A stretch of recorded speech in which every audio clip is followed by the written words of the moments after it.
శిరీష్ ఏంటి మొత్తానికి ఇప్పుడు సిబిఐ ఎప్పుడు రంగంలో దిగుతుంది? సిబిఐ యాక్షన్ ప్లాన్ ఏంటి? ఢిల్లీ వర్గాలు ఏమంటున్నాయి? బీజేపీ దీన్ని ఎలా ఉపయోగించుకునేటువంటి అవకాశం ఉంది?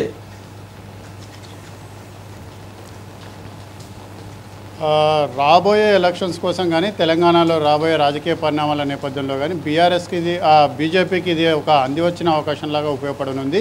ఏదైతే బీజేపీ నేతలు బండి సంజయ్తో పాటు కొంతమంది నేతలు సిబిఐకి అప్పగించాలని చెప్పేసి ఎప్పటి నుంచో డిమాండ్ చేస్తున్నారు.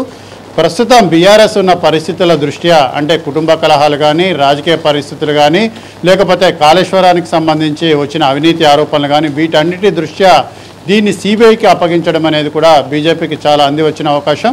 సో దీన్ని అంటే కాళేశ్వరం అనే బీఆర్ఎస్ బంతి అనేది ఇప్పుడు బీజేపీ కోర్టులోకి చేరుకుంది. బీజేపీ దాన్ని ఏ విధంగా ఉపయోగించుకుంటుంది అనేది కూడా రానున్న రోజుల్లో చాలా ఆసక్తికరంగా కూడా మారనుంది. ఎందుకంటే తెలంగాణలో 2 జాతీయ పార్టీలే ఉంటాయి, ప్రాంతీయ పార్టీలకు స్థానం లేదని చెప్పేసి బీజేపీ నాయకులు గత కొద్ది రోజులుగా చెప్తూ వస్తున్నారు. బిఎల్ సంతోష్కి సంబంధించి ఎప్పుడైతే ఒక స్టింగ్ ఆపరేషన్ అనేది ఫామ్ హౌస్లో చేశారో అప్పటి నుంచి కూడా బీజేపీ నేతలు బీఆర్ఎస్ యొక్క వ్యవహార శైలిపైన చాలా గుర్రుగా ఉన్నారు. రాష్ట్రానికి సంబంధించిన ఒక మాజీ గవర్నర్ మాజీ నేతను రాయబారానికి పంపినప్పటికీ కూడా బీజేపీ అగ్రనాయకత్వం కూడా ససేమిరా అన్న పరిస్థితి అనేది కూడా ఉంది. సో ఈ నేపథ్యంలో సీఎం రేవంత్ రెడ్డి తెలంగాణ సీఎం రేవంత్ రెడ్డి ఏదైతే కాళేశ్వరానికి సంబంధించిన విచారణను సిబిఐకి అప్పగిస్తూ నిర్ణయం తీసుకున్నారో ఈ నేపథ్యంలో బీజేపీ చాలా దూకుడుగానే వ్యవహరించే అవకాశం కూడా ఉంది. అంది వచ్చిన అవకాశాన్ని కూడా బీజేపీ చాలా వరకు కూడా ఉపయోగించుకున్నది.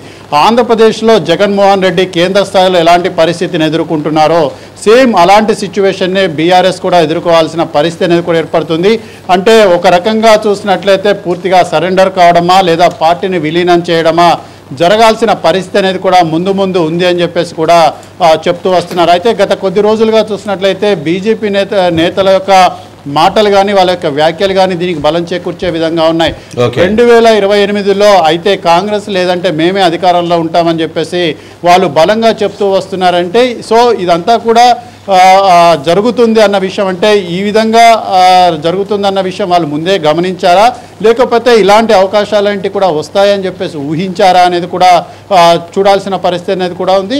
సో మొత్తం మీద కూడా దీనికి సంబంధించి అధికారికంగా సీఎం రేవంత్ రెడ్డి దగ్గర నుంచి సిబిఐకు లేఖ అనేది కూడా అందాల్సి ఉంది. ఇంకా లేఖ అనేది కూడా అందలేదు. లేఖ అందిన తర్వాత దానిపైన ప్రాథమికంగా మీరు అన్నట్లుగా విచారణ అనేది కూడా చేపట్టి ఫర్దర్గా ముందుకు వెళ్తుంది. కానీ ఈ విషయంలో ఎట్టి పరిస్థితుల్లో వదిలే ప్రసక్తి అనేది కూడా లేదు. ఎందుకంటే లిక్కర్ స్కామ్ వ్యవహారంలో బీజేపీకి ఆల్రెడీ ఒకసారి అనుభవం అయింది. ఎందుకంటే కవిత విషయంలో కొంత మెతక వైఖరి అవలంబించి వాళ్ళకు అనుకూలంగా వ్యవహరించారని చెప్పేసి దానికి రాజకీయంగా బీజేపీ మూల్యం చెల్లించుకుంది. కాబట్టి 2028లో ఆ పార్టీ తెలంగాణలో అధికారంలోకి రావాలన్నా లేదా ఒక బలమైన శక్తిగా ఎదగాలన్నా ఇది దానికి ఒక అవకాశం అని చెప్పేసి కూడా చెప్తున్నారు. అయితే దీన్ని ఏ విధంగా ఉపయోగించుకుంటుంది బీజేపీ అనేది కూడా చూడాల్సింది. అంటే బీజేపీ వాడకం మామూలుగా ఉండదు కదా, బీజేపీ వాడినట్టుగా ఇంకెవరు అంత వాడలేరు. వాళ్ళ రాజకీయ వ్యూహాల ముందు త్రిశూల వ్యూహం ఉండిద్ది. ఫ్రంట్ ఒకటి ఉండిద్ది, బ్యాక్ ఒకటి ఉండిద్ది, మధ్యలో ఒకటి ఉండిద్ది. అట్లాంటి వ్యూహాలు చేయడంలో అక్కడ ఉన్నటువంటి ఎక్స్పర్ట్స్ వేరు.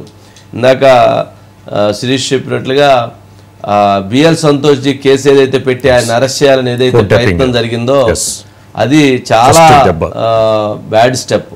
అంటే రాజకీయాల్లో హత్యలు ఉండవు, ఆత్మహత్యలే ఉంటాయి అని చెప్పడానికి బీఆర్ఎస్ పార్టీ చేసినటువంటి నిర్ణయాలు ఏదైతే బిఎల్ సంతోష్జీది కావచ్చు, చంద్రబాబు నాయుడు గారి గురించి అలాంటి కామెంట్స్ చేయటం కావచ్చు, ఆయన ఫోన్ ట్యాపింగ్ అంశం కావచ్చు, ఇట్లాంటివి కొన్ని రాజకీయంగా వాళ్ళు చేసినటువంటి చాలా ప్రమాదపు పరిణామాలు అవి.